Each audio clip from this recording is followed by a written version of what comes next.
बिहार खबर में स्वागत है आप सभी का दोस्तों। मैं हूं आपके साथ ग्यासुद्दीन लसानी। आज के इस वीडियो में बिहार की 10 प्रमुख खबरों को आपके सामने रखेंगे और आपको इसके बारे में बताएंगे। तो चलिए खबरों में आगे बढ़ते हैं। तेजस्वी यादव का एनडीए पर निशाना, कहा इनका एक इंजन अपराध, दूसरा भ्रष्टाचार में लगा है। बिहार के पूर्व उप मुख्यमंत्री तेजस्वी यादव ने एनडीए को घेरते हुए कहा कि इनका एक इंजन अपराध और एक इंजन भ्रष्टाचार में लगा है। ये लोग कोई हिसाब देने वाले नहीं हैं। ये लोग भ्रष्टाचारियों को छुपाने का काम करेंगे। उन्होंने आगे कहा कि सीबीआई, ईडी और इनकम टैक्स विपक्षी नेताओं के लिए बनी है, इन लोगों के लिए नहीं। जो बीजेपी के साथ रहेगा वह राजा हरिश्चंद्र हो जाता है। बीजेपी सांसद मनन कुमार मिश्रा ने एसआईआर के मुद्दे पर विपक्ष के विरोध को लेकर कहा कि यह बहुत दुखद है। चुनाव आयोग ने एक बहुत अच्छा सुधारात्मक कदम उठाया है और यह एक बहुत ही महत्वपूर्ण कदम है। बिहार में विशेष गहन पुनरीक्षण अभ्यास पर प्रदेश कांग्रेस अध्यक्ष राजेश राम ने कहा कि सरकार को संयम रखना चाहिए। विपक्ष को गालियां दी गयी। एसआईआर पर जवाब देने की ताकत नहीं है सरकार में और सरकार अपने किए गए कामों पर कभी चर्चा नहीं करती। सम्राट चौधरी पर भड़का लालू परिवार, राबड़ी देवी बोली बचपन में लड़कियों को करता था परेशान। बता दें सम्राट चौधरी पर बड़ा आरोप लगा है। बिहार में राष्ट्रीय जनता दल की वरिष्ठ नेता और पूर्व मुख्यमंत्री राबड़ी देवी ने शुक्रवार को बिहार विधानसभा के विशेष गहन संशोधन के खिलाफ विपक्ष के विरोध प्रदर्शन का नेतृत्व किया। इस दौरान उन्होंने सत्तारूढ़ बीजेपी जदयू गठबंधन और उप मुख्यमंत्री सम्राट चौधरी पर सनसनीखेज आरोप लगाए हैं। राबड़ी देवी ने उप मुख्यमंत्री सम्राट चौधरी पर तीखा हमला बोला है। उन्होंने कहा कि वह बचपन से बोरिंग रोड पर गुंडागर्दी करता था। मैंने उसे बचपन से देखा है, वह वहां लड़कियों को परेशान करता था। यह बयान बिहार की सियासत में नया विवाद खड़ा कर सकता है, क्योंकि चौधरी बीजेपी के प्रमुख ओबीसी चेहरों में से एक है। प्रदर्शन के दौरान राबड़ी देवी ने कहा कि हम निश्चित रूप से विरोध करेंगे, क्योंकि बिहार की जनता का सवाल है। राज्य से बाहर गए 4 करोड़ लोगों का क्या होगा। हम 5 दिनों से विधानसभा का घेराव कर रहे हैं। तेजस्वी यादव की जान को खतरा भी उन्होंने बताया है। उन्होंने बताया कि उनकी हत्या के 4 प्रयास हो चुके हैं। बीजेपी और जदयू साजिश रच रहे हैं। उन्होंने यह भी दावा किया कि मतदाता सूची संशोधन के बहाने सरकार विपक्ष के समर्थकों को वोट देने से रोकने की कोशिश कर रही है।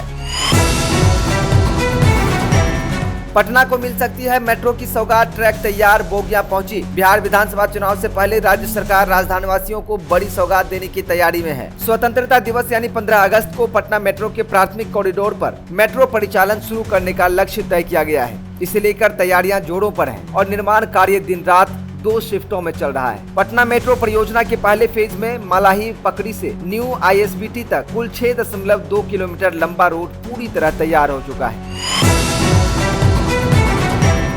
तेजस्वी यादव ने किया चुनाव बहिष्कार का ऐलान, क्या सहयोगी पार्टियां देंगी साथ। बिहार में मतदाता सूची के विशेष गहन पुनरीक्षण अभियान का विपक्षी दल विरोध कर रहा है। आरजेडी नेता तेजस्वी यादव इसको लेकर लगातार मानसून सत्र में आवाज उठा रहे हैं। इस पर चर्चा की मांग कर रहे हैं। इसी बीच उन्होंने यह कह दिया है कि बिहार विधानसभा चुनाव के बहिष्कार का विकल्प उनके पास खुला है। ऐसे में सवाल उठता है कि क्या महागठबंधन के सहयोगी दल तेजस्वी यादव के साथ होंगे, उनका स्टैंड क्या होगा। तेजस्वी यादव के चुनाव बहिष्कार वाले बयान पर भाकपा माले विधायक अजित कुशवाहा ने कहा, बहिष्कार को लेकर अभी कोई फैसला नहीं हुआ है, विचार विमर्श होगा। अभी हम कैसे कह सकते हैं कि हम बहिष्कार करेंगे, लेकिन हाँ यह जरूर है कि हमारे नेता, हमारे मतदाताओं और उनके नाम पर खतरा है। अगर ऐसा ही चलता रहा तो हम इस दिशा में जरूर विचार कर सकते हैं।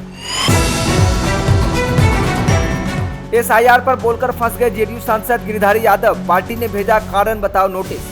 बिहार में मतदाता सूची विशेष पुनरीक्षण अभियान को लेकर विपक्ष तो खिलाफ है ही, सत्ताधारी दल जेडीयू के सांसद विधायक भी आवाज उठा रहे हैं। इसी बीच जेडीयू ने अपनी पार्टी के सांसद गिरिधारी यादव को एसआईआर पर दिए गए बयान को लेकर कारण बताओ नोटिस जारी किया है। बीते गुरुवार 24 जुलाई 2025 को जेडीयू की ओर से राष्ट्रीय महासचिव आफाक अहमद खान ने नोटिस भेजा है। नोटिस में लिखा है, ऐसे संवेदनशील मामले पर खासकर चुनावी साल में आपकी सार्वजनिक टिप्पणियों से न केवल पार्टी को शर्मिंदगी उठानी पड़ी है, बल्कि अनजाने में विपक्ष द्वारा लगाए गए निराधार और राजनीतिक से प्रेरित आरोपों को भी बल मिला है। नोटिस के जरिए यह भी कहा गया है कि हमारी पार्टी जनता दल यूनाइटेड ने हमेशा ईसीआई यानी इलेक्शन कमीशन ऑफ इंडिया और ईवीएम के उपयोग का समर्थन किया है, चाहे वह हम इंडिया गठबंधन में रहे हो या अब एनडीए गठबंधन का हिस्सा हो।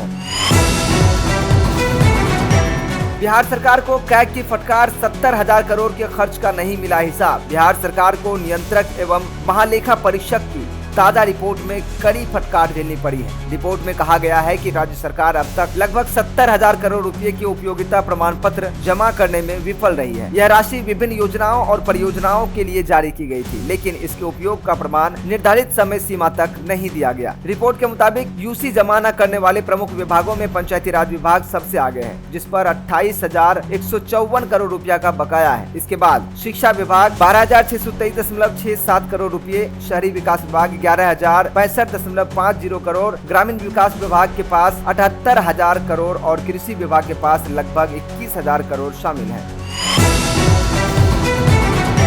अगले 5 साल बिहार के लिए नीतीश कुमार के पास नहीं कोई विजन, विधानसभा में बोले तेजस्वी यादव। बिहार विधानसभा में गुरुवार को मानसून सत्र के चौथे दिन पूर्व डिप्टी सीएम और आरजेडी नेता तेजस्वी यादव ने नीतीश कुमार की सरकार को जमकर आड़े हाथों लिया है। उन्होंने कहा है कि नीतीश कुमार और एनडीए के पास अगले 5 साल के लिए बिहार में कोई विजन नहीं है। विधानसभा में तेजस्वी यादव ने कहा कि विधानसभा चुनाव को लेकर हम जो घोषणाएं कर रहे हैं उसको कॉपी बिहार की एनडीए सरकार कर रही है। यह नकलची सरकार है। सामाजिक सुरक्षा, पेंशन की राशि बढ़ाने, बिजली मुफ्त देने की घोषणा हम किए थे कि महागठबंधन सरकार आने पर यह करेंगे। मेरा नकल सरकार ने करके अभी ही यह घोषणा कर दी है। उन्होंने आगे कहा कि महागठबंधन सरकार में जातीय गणना हम कराए। आरक्षण का दायरा 50 से 65% हुआ, लेकिन कोर्ट में बीजेपी वालों ने मामला फंसा दिया। जदयू वाले क्यों नहीं बढ़े हुए आरक्षण को केंद्र सरकार से संविधान की 9वीं अनुसूची में डलवा पाए।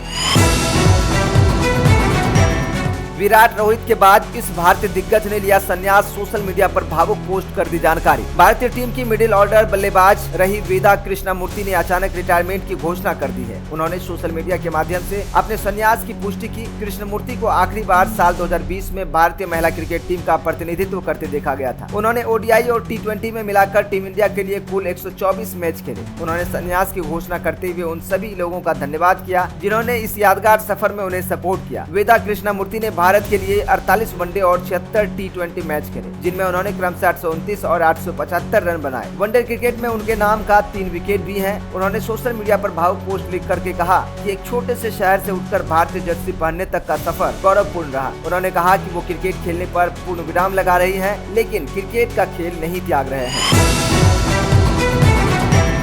ऋतिक कियारा के किस से लेकर आशुतोष राणा के मुंह पर थूकने तक का सफर, जानिए। फैंस का इंतजार आज खत्म हो गया है। वॉर 2 का ट्रेलर रिलीज हो गया है, जिसमें एक्शन से लेकर जबरदस्त ड्रामा देखने को मिला है। फिल्म में ऋतिक रोशन और जूनियर एनटीआर के बीच जबरदस्त एक्शन सीन्स हैं। फिल्म में ऋतिक और जूनियर एनटीआर के साथ कियारा आडवाणी, आशुतोष राणा भी अहम किरदार निभाते नजर आएंगे। वॉर 2 का ट्रेलर वैसे तो जबरदस्त है, आइए आपको इसके कुछ हाईलाइट्स बताते हैं। ऋतिक रोशन और कियारा आडवाणी वॉर 2 के रोमांस करते नजर आने वाले हैं। टीजर में कियारा का बिकनी लुक देखकर फैंस इंप्रेस हो गए थे और इस बार ऋतिक और उनका किसिंग सीन खूब वायरल हो रहा है। किसिंग सीन के अलावा दोनों एक दूसरे के साथ जबरदस्त एक्शन करते हुए भी नजर आए हैं। ये क्या ट्विस्ट है वो फिल्म में ही पता चलेगा।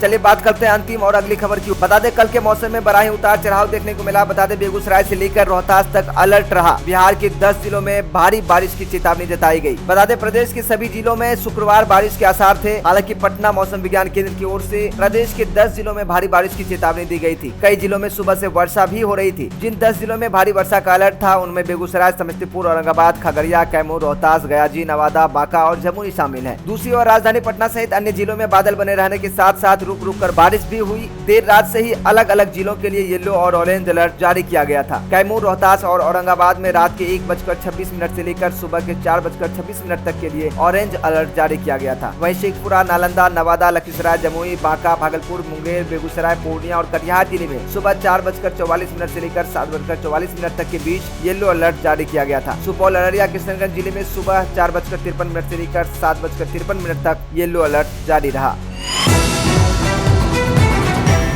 तो ये थी बिहार की 10 बड़ी और प्रमुख खबरें। ये खबर आपको कैसा लगा, कौन सा खबर आपको सबसे अच्छा लगा और बिहार के किस जिले से आप वीडियो देख रहे हैं, कमेंट करके जरूर बताएं। वीडियो अच्छा लगा हो लाइक करें, चैनल पर नए हैं चैनल को सब्सक्राइब करें, शेयर जरूर करें। इसके साथ ही दोस्तों वीडियो के नीचे आपके कमेंट में हाइप का बटन मिल रहा होगा, हाइप बटन को दबाकर पॉइंट जरूर दें। मिलते फिर कल इसी तरह की खबरों के साथ, तब तक के लिए हमें दीजिए इजाजत। जय हिंद, जय बिहार।